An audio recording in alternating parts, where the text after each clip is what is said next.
Hello friends, welcome back to Anvesha channel. आज हम लोग पढ़ेंगे भारतेंदु और हिंदी नव जागरण। ठीक है, तो ये जो टॉपिक है ये यूजीसी नेट के सिलेबस में है। ठीक है, यूनिट 4 में। तो आज हम लोग भारतेंदु और हिंदी नव जागरण इस टॉपिक को पूरे विस्तार से पढ़ेंगे। ठीक है, आइए पढ़ना स्टार्ट करते। देखिए, हिंदी साहित्य में आधुनिक काल का आरंभ भारतेंदु से माना जाता है। ठीक है, तो हिंदी साहित्य में आधुनिक युग का आरंभ भारतेंदु से माना जाता है। ठीक है, उन्होंने समाज में चल रही नव जागरण की प्रक्रिया का न केवल वैचारिक धरातल पर संज्ञान लिया, बल्कि उन मूल्यों को साहित्य से जोड़कर उसे आधुनिक भावबोध से समृद्ध भी किया। ठीक है, फिर आगे देखिए, भारतेंदु अपने समय में, ठीक है, भारतेंदु अपने समय में चल रही नव जागरण की प्रक्रिया को वैचारिक धरातल पर लाने की कोशिश किए। ठीक है, और उन मूल्यों को साहित्य से जोड़ा और उसे आधुनिक भावबोध से जोड़कर देखने की कोशिश किया। ठीक है, इसी वजह से भारतेंदु के नाम से भारतेंदु युग चल पड़ा। ठीक है, इन्होंने काफी ज्यादा योगदान दिया है। ठीक है, इन्होंने आधुनिकता लाया। ठीक है, इसी वजह से भारतेंदु के नाम से भारतेंदु युग चल पड़ा। भारतेंदु मंडल के कवियों ने भी काफी ज्यादा योगदान दिया। ठीक है, आगे देखिए, भारतेंदु देश की राजनीतिक स्थितियों को बराबर नोटिस लेते रहे। ठीक है, मतलब बराबर नोटिस मतलब ध्यान देते रहे।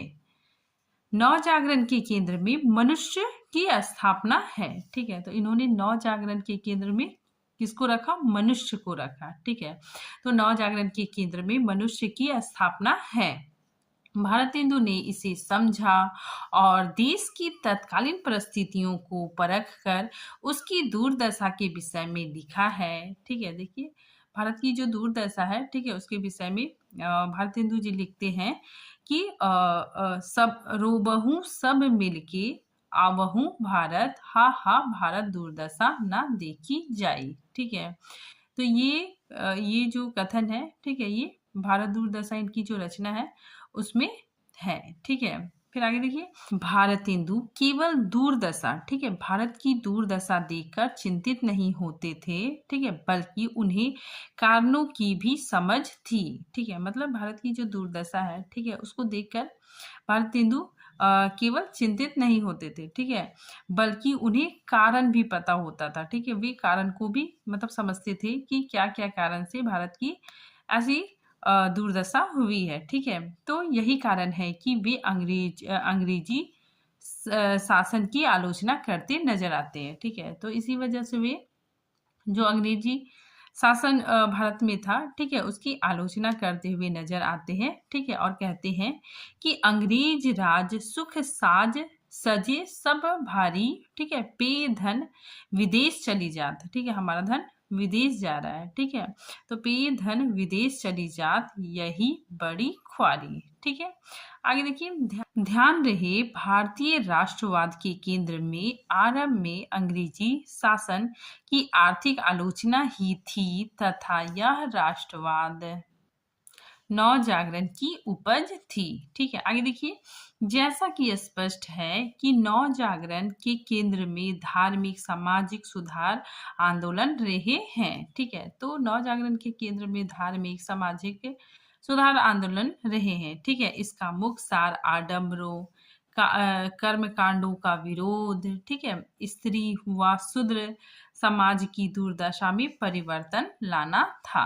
ठीक है, आगे देखिए, बलिया का व्याख्यान में, ठीक है, जो बलिया का व्याख्यान था, ठीक है, उसमें भारतेंदु जी ने, ठीक है, विधवा विवाह का समर्थन किया। ठीक है, बाल विवाह का विरोध किया और लड़कियों की शिक्षा का समर्थन किया।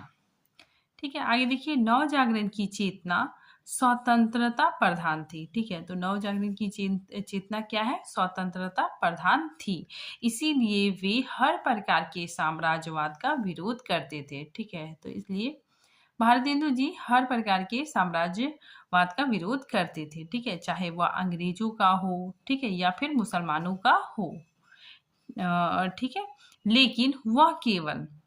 लेकिन वह केवल साम्राज्यवाद का विरोध करते थे, ठीक है, धर्म का विरोध नहीं करते थे, ठीक है।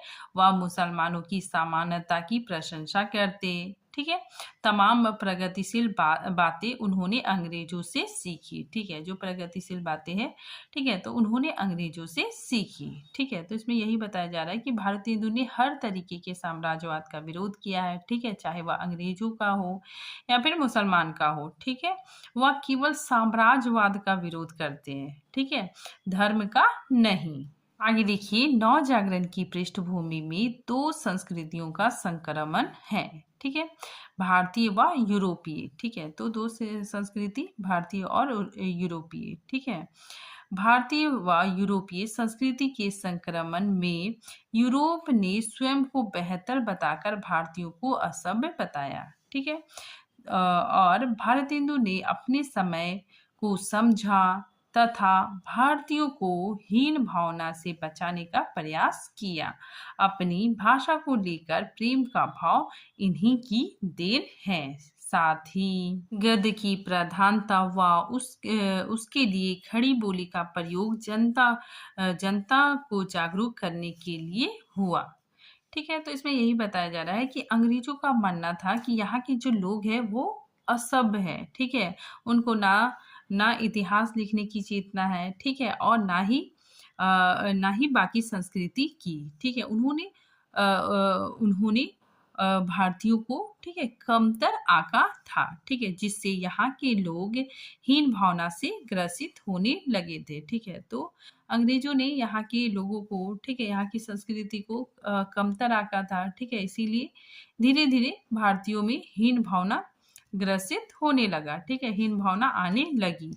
तभी इसी बीच भारतेंदु समय को समझा, ठीक है। तो भारतेंदु जी ने समय को समझा, ठीक है, भारतीयों की हीन भावना से बचाने का प्रयास किया, ठीक है। साथ ही अपनी भाषा को लेकर प्रेम का भाव इन्हीं की देन है। अब देखिए, भारतेंदु पूर्व हिंदी की स्थिति, ठीक है। तो भारतेंदु से पहले हिंदी की क्या स्थिति थी, ठीक है, और भारतेंदु जी ने कैसे अपना योगदान दिया, ठीक है, इस चीज को हम लोग जानते हैं। तो देखिए, भारतेंदु के जन्म से पूर्व हिंदी की दो धाराएं थी, ठीक है। एक का नेतृत्व राजा लक्ष्मण सिंह कर रहे थे, ठीक है, और दूसरे का नेतृत्व राजा शिव प्रसाद सितारे हिंद के हाथों में था, ठीक है। फिर आगे देखिए, राजा लक्ष्मण सिंह संस्कृत के शब्दों को बढ़ावा देने के पक्ष पे थे, ठीक है, जबकि राजा शिव प्रसाद सितारे हिंद हिंदी में जबरन फारसी, ठीक है, अरबी फारसी के शब्दों को डालने के पक्ष में थे, ठीक है। फारसी और संस्कृत, ठीक है, फारसी और संस्कृत दोनों ही भाषाओं से हिंदी को संपूर्णता प्राप्त नहीं हो रही थी, ठीक है। तो फारसी और संस्कृत दोनों की भाषाओं से हिंदी को संपूर्णता प्राप्त नहीं हो रही थी। हिंदी का जोरदार समर्थन आर्य समाजियों, ठीक है, आर्य समाज ने एवं ब्रह्म समाजियों ने भी किया, ठीक है। श्री नवीन चंद्र राय और सरदाराम फुलौरी ने, ठीक है, पंजाब में, ठीक है, पंजाब में हिंदी का खूब प्रचार किया, ठीक है। आगे देखिए, इस खींचतान में भी हिंदी अपना स्वाभाविक विकास करती आगे बढ़ रही थी, ठीक है। तो एक तरफ राजा लक्ष्मण सिंह थे, ठीक है, और दूसरी तरफ राजा शिव प्रसाद सितारे हिंद थे, ठीक है। तो जो राजा लक्ष्मण सिंह थे वो मतलब संस्कृत शब्दों को बढ़ावा देने के पक्ष में थे, ठीक है, और जबकि राजा शिव प्रसाद हिंद अरबी फारसी के शब्दों को मतलब डालने के पक्ष में थे, ठीक है। तो इस खींचतान में भी हिंदी अपना स्वाभाविक विकास कर रही थी, ठीक है। और ऐसे समय में भारतेंदु हरिश्चंद्र ने संस्कृत निष्ठ एवं फारसी अरबी मिश्रित भाषा संबंधित इन दोनों अतिवाद से दूर रहकर, ठीक है, इन दोनों अतिवाद से दूर रहकर जनता की वाणी को पहचाना और हिंदी को सच्चे स्वरूप की प्रतिष्ठा की, तो भारतेंदु हरिश्चंद्र ने संस्कृत निष्ठ एवं फारसी अरबी फारसी मिश्रित ये दो भाषाएं थी, ठीक है। और उसमें जो अतिवाद था, ठीक है, उसमें जो अतिवाद था उसको दूर करके जो जनवाणी थी, ठीक है, जो जनता की भाषा थी, जनता की आवाज थी, ठीक है, जिसको भारतेंदु ने खड़ी बोली का नाम दिया और सच्चे स्वरूप, ठीक है, हिंदी के सच्चे स्वरूप की प्रतिष्ठा की। भारतेंदु और हिंदी भाषा व साहित्य, ठीक है। तो देखिए भारतेंदु और हिंदी भाषा व साहित्य, ठीक है। देखिए भारतेंदु ने हिंदी गद्य के स्वरूप को स्पष्ट करने के लिए 1883 83-84 ईस्वी के लगभग हिंदी भाषा, ठीक है, नामक छोटी सी पुस्तिका प्रकाशित की, ठीक है। तो ये भी याद रखिएगा आप लोग, ठीक है। तो भारतेंदु हरिश्चंद्र जी ने 1883 ईस्वी में हिंदी भाषा नामक छोटी सी पुस्तिका प्रकाशित की। भारतेंदु हरिश्चंद्र ने हिंदी के लगभग सभी विधाओं, ठीक है, हिंदी के लगभग सभी विधाओं जैसे कहानी, उपन्यास, ठीक है, यात्रा वृत्तांत, रेखा चित्र, ठीक है, तो सब नाटक, ठीक है, तो सभी विधाओं में अपनी लेखनी उठाई और पत्रकारिता भी की, ठीक है। तो भारतेंदु हरिश्चंद्र जी ने पत्रकारिता भी की। इनके द्वारा इन्होंने हिंदी को निखारा, ठीक है, तो पत्रिकाओं के द्वारा, ठीक है, साथ ही हिंदी के जो विभिन्न विधाएं हैं, ठीक है, इसके द्वारा हिंदी को निखारा और नवजीवन देने का प्रयास किया। भारतेंदु हरिश्चंद्र जहाँ कविताएं ब्रज भाषा में लिखते रहे, वहीं उन्होंने बाकी विधाएं, ठीक है, बाकी विधाएं मतलब कहानी, उपन्यास, नाटक, ठीक है, रेखा चित्र, ठीक है, तो उन्होंने बाकी विधाओं में खड़ी बोली में लेखनी का सफलतापूर्वक प्रयास किया, ठीक है। तो भारतेंदु हरिश्चंद्र कविताएं तो ब्रज भाषा में लिखते थे, लेकिन अन्य जो गद्य विधाएं थी, ठीक है, उसकी रचना वे खड़ी बोली में करते थे। आगे देखिए भारतवर्षोन्नति निबंध से हिंदी नवजागरण की शुरुआत मानी जाती है, ठीक है। तो इनका ये निबंध है, भारतेंदु हरिश्चंद्र जी का ये निबंध है, ठीक है, और इस निबंध से हिंदी नवजागरण की शुरुआत मानी जाती है। आगे देखिए भारतेंदु ने कई पत्रिकाओं का संपादन किया, ठीक है, सामायिक समस्याओं पर नाटक, निबंध आदि लिखे, ठीक है। तो देश में जो समस्याएं चल रही थी, समाज में जो समस्याएं चल रही थी, ठीक है, उसी को आधार बनाकर नाटक, निबंध आदि लिखते थे, ठीक है। यहाँ तक कि भक्ति विषयक रचनाओं में भी देशभक्ति संबंधी आधुनिकता का पुट है, ठीक है। तो इनका जो भक्ति विषयक रचनाएं हैं, ठीक है, उसमें भी देशभक्ति देखने को मिलती है। आगे देखिए इस प्रकार भारतेंदु हर विधागत माध्यम से नवजागरण की चेतना को संपन्न कर रहे थे, ठीक है। आगे देखिए भारतेंदु के साहित्य में नवजागरण की चेतना पूर्ण रूप से मिलती है।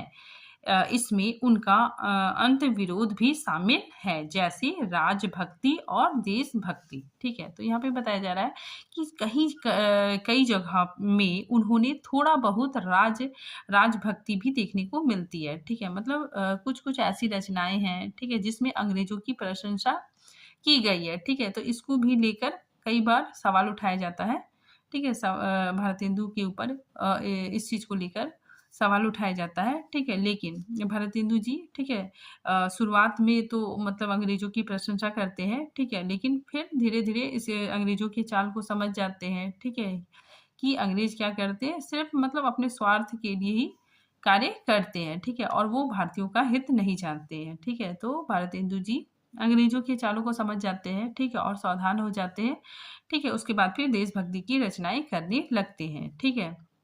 तो कुल मिला जुला कर देखिए तो भारतेंदु आधुनिक हिंदी साहित्य के जन्मदाता माने जाते हैं और उसके प्रवर्तक माने जाते हैं, ठीक है। साथ ही इन्होंने अपना बहुत ही महत्वपूर्ण योगदान दिया, ठीक है। तो आज ये टॉपिक यहीं पे खत्म होता है, ठीक है। मिलते हैं नेक्स्ट टॉपिक के साथ, तब तक के लिए थैंक यू।